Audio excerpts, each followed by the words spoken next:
The dawn broke on what would become one of the most horrifying discoveries in Columbia, Illinois.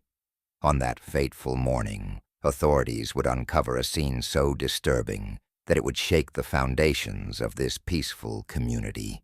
What they found was an entire family brutally murdered in the sanctuary of their own home, a crime that would reveal layers of deception, infidelity, and calculated evil that no one could have imagined. The victims were discovered in a state that suggested violence had visited them in their most vulnerable moments. Sherry Coleman, aged 31, lay motionless in her bedroom, a rosary clutched tightly in her grasp. In adjacent rooms, her children, Garrett, 11 years old, and Gavin, 9, had also fallen victim to the same brutal fate. All three had been strangled, their lives cut short by ligatures that spoke of a methodical, merciless killer.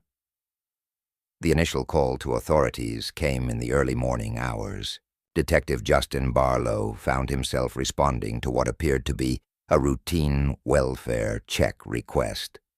The caller was Christopher Coleman, claiming he couldn't establish contact with his spouse, Sherry, and expressing concern for her well-being.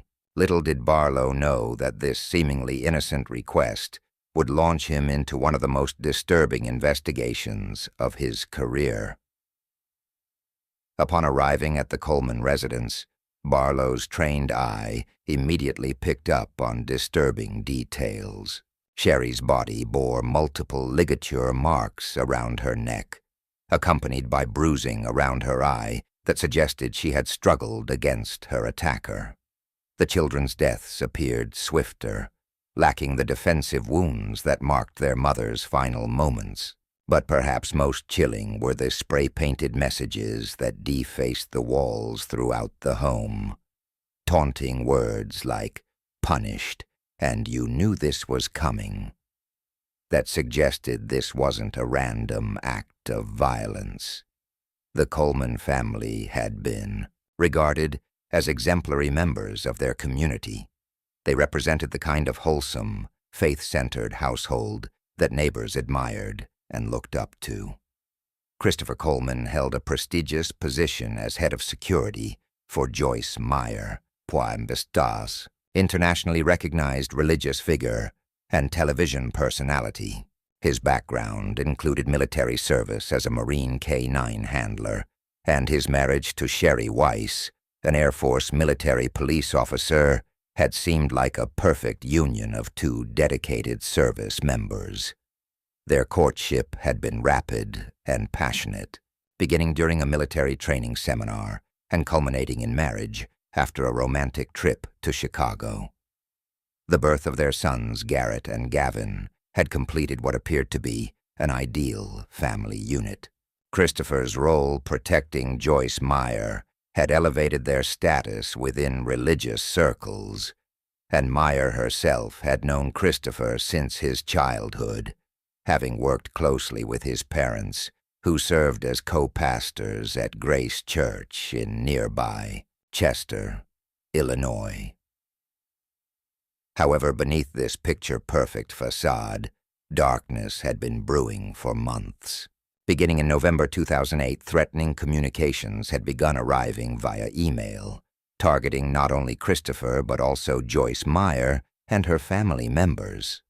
These messages contained explicit threats and demanded that Meyer cease her religious activities or face deadly consequences. The tone was menacing, filled with profanity and promises of violence that escalated with each communication. By January 2009, the situation had become more personal and terrifying. A threatening letter appeared in the Coleman family mailbox, explicitly stating that unless Joyce Meyer stopped her preaching activities, Christopher's family would be murdered in their sleep. The letter's arrival was particularly unsettling because it occurred while Christopher was traveling with Meyer in Hawaii, leaving Sherry alone with the children to discover this terrifying message. The threats deeply affected Sherry Coleman, who confided in friends about her growing fears. Christopher reported the incidents to Detective Barlow, who lived across the street and took the threats seriously enough to install surveillance equipment focused on the Coleman mailbox. Police patrols in the neighborhood were increased, yet the camera system failed to capture any suspicious activity. The only footage it recorded showed heartbreakingly normal scenes. Christopher playing with his sons in the front yard, unaware that within hours, that same yard would be part of a crime scene.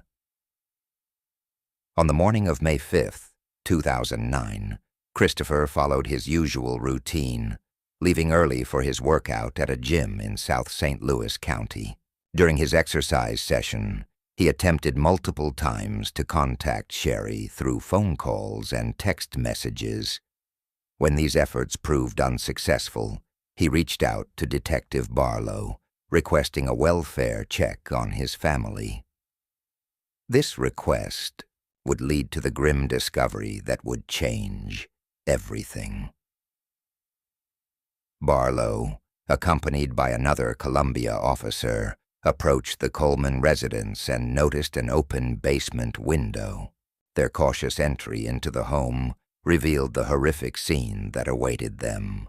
The spray-painted messages throughout the house declared, "I am always watching, and you have paid," while upstairs, the family that had once seemed so secure and protected was gone forever.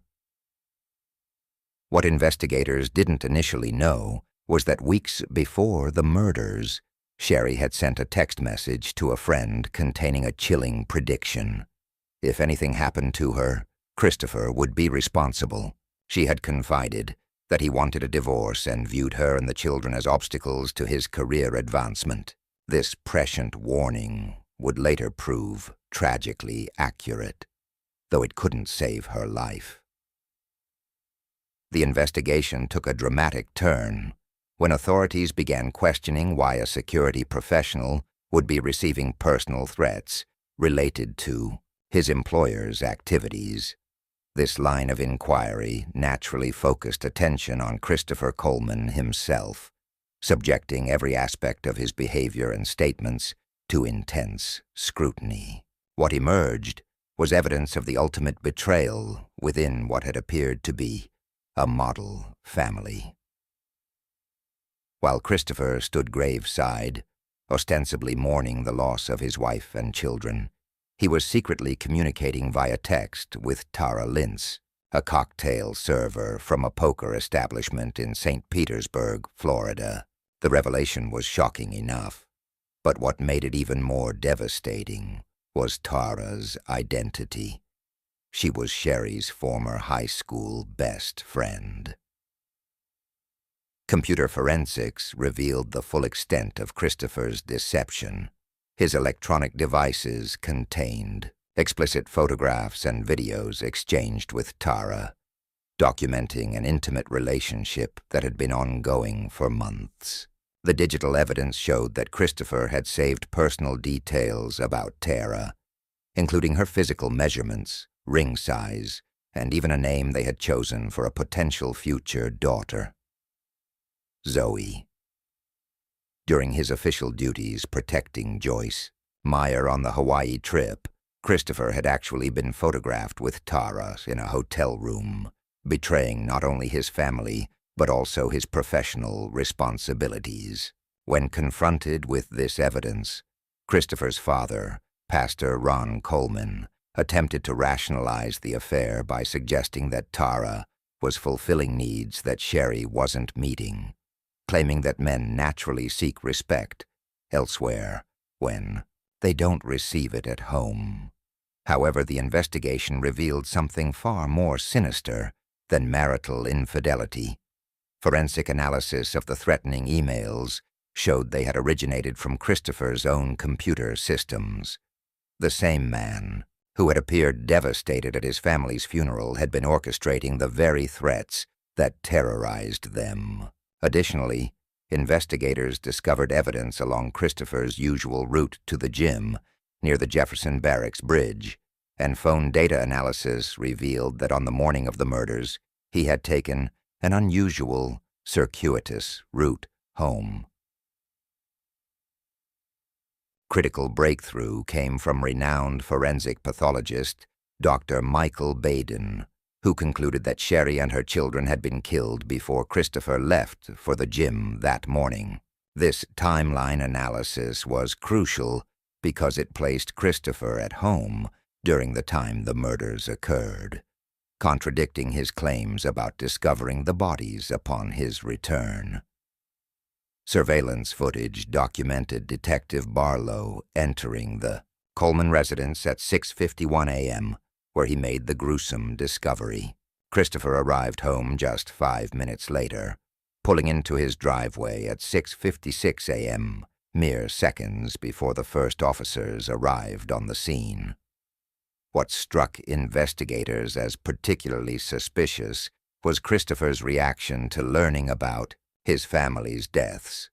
He didn't inquire about the cause of death, didn't demand to see the bodies, and made no attempt to go upstairs where they lay. Officers had anticipated having to physically restrain a distraught husband and father from accessing the crime scene, but Christopher simply sat on the front lawn with his head in his hands. His father, Ron Coleman, recalled arriving to find Christopher sitting in the driveway before being taken to an ambulance. Despite these unusual behaviors and the mounting evidence against him, Ron remained convinced of his son's innocence, unable to believe that Christopher could have harmed his own children. The interrogation of Christopher Coleman revealed a man caught in an intricate web of lies and contradictions. During questioning, he maintained that everything had been normal the night before the murders, claiming that he and Sherry had fallen asleep together on the couch. He insisted there had been no arguments, despite neighbors reporting sounds of conflict from the house. When pressed about his morning routine, Christopher provided detailed accounts of waking at 5:30 a.m., getting dressed, attempting to contact Sherry, and proceeding to the gym when she didn't respond. However, detectives challenged his version of events, directly confronting him with evidence that contradicted his timeline. They informed him that forensic evidence proved Sherry was already dead when he claimed to have left for the gym. During a break in questioning, Christopher received a text from his father asking if he needed legal representation, highlighting the growing tension surrounding the case. When interrogation resumed, detectives probed deeper into Christopher's personal relationships, particularly his connection with Tara from Florida. Initially, he downplayed their relationship, describing her merely as a friend and confidant, but eventually admitted to communications that might not have been appropriate given his marital status. The questioning intensified when detectives revealed that Tara was already cooperating with authorities in Florida and had provided explicit photographs and messages that Christopher had sent her. They also presented evidence that Christopher's writing style matched the threatening emails, and that paint used for the menacing wall messages had been purchased by Christopher months earlier, though he claimed it was intended for paintball, target practice with his son. Florida authorities described Tara as visibly distraught and cooperative, providing detailed accounts of the affair and revealing how possessive she had become. She disclosed that Christopher had been careful to cover his tracks, even sending photographs to prove his fidelity in some instances, while simultaneously carrying on the affair and discussing marriage and children with her. Christopher Coleman was arrested at his parents' residence on May 19, 2009, facing 3 counts of first-degree murder. The case finally proceeded to trial in April 2011, with jurors carefully selected from outside the local area to ensure fairness and avoid community bias.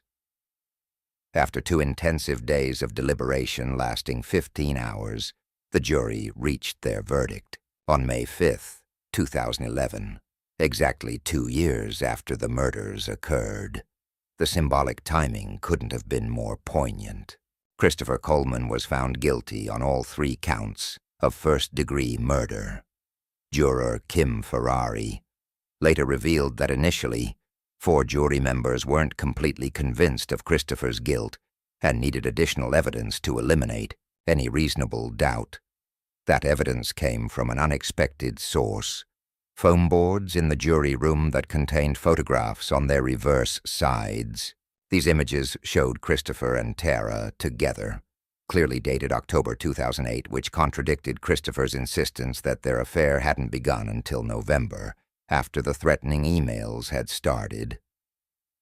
This discrepancy in the timeline proved to be the final piece of evidence that convinced all jurors of Christopher's guilt.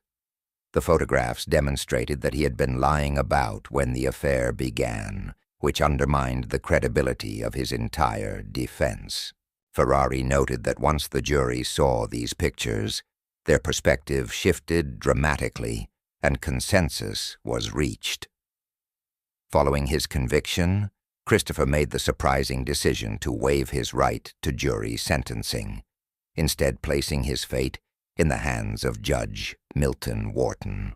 Ferrari believed this was a strategic move because Christopher knew the jury would have recommended death. Although Ferrari would have voted for capital punishment, Judge Wharton sentenced Christopher to life imprisonment without the possibility of parole. Ironically, Christopher's sentencing came just 2 months after Illinois officially abolished the death penalty, so even a death sentence wouldn't have changed his ultimate fate. He was initially sent to Pontiac Correctional Center, a high-security facility between Bloomington and Chicago, before being transferred to Dodge Correctional Institution in Waupun, Wisconsin, citing safety concerns.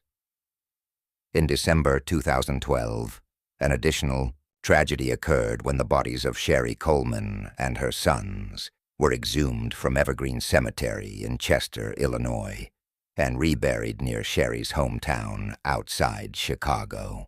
This decision sparked a legal battle with Christopher's family, who fought to keep the graves in Chester where they could visit their grandchildren. However, a judge ruled that a convicted murderer should have no influence over his victim's final resting place, especially since Christopher's planned burial site had been adjacent to theirs. Christopher continued to fight his conviction through multiple appeals, but in January 2015, a judge rejected these efforts and upheld both his conviction and life sentence. In April 2018, he granted an interview to Crime Watch Daily, maintaining his innocence and claiming the jury never heard crucial evidence about having 2 separate laptops, one for travel and another that remained at home or the office. He suggested that someone else could have used the stationary laptop to send the threatening emails. His father, Pastor Ron Coleman, also appeared on the show, continuing to defend his son and arguing that an affair alone wasn't sufficient motive for murder. In another legal maneuver, Christopher's attorneys filed for a new trial, arguing that the photographs discovered by jurors during deliberation should not have been considered as evidence. While a judge initially agreed to hold an evidentiary hearing in March 2019, the appeal was ultimately denied in July 2020. Christopher Coleman remains incarcerated, serving life without parole, continuing to claim his innocence and insist he was framed. Despite multiple legal challenges, the courts have consistently upheld his conviction. The case raises haunting questions not about his guilt, which has been firmly established, but about how someone could believe they could successfully orchestrate such a calculated and heinous crime against their own family.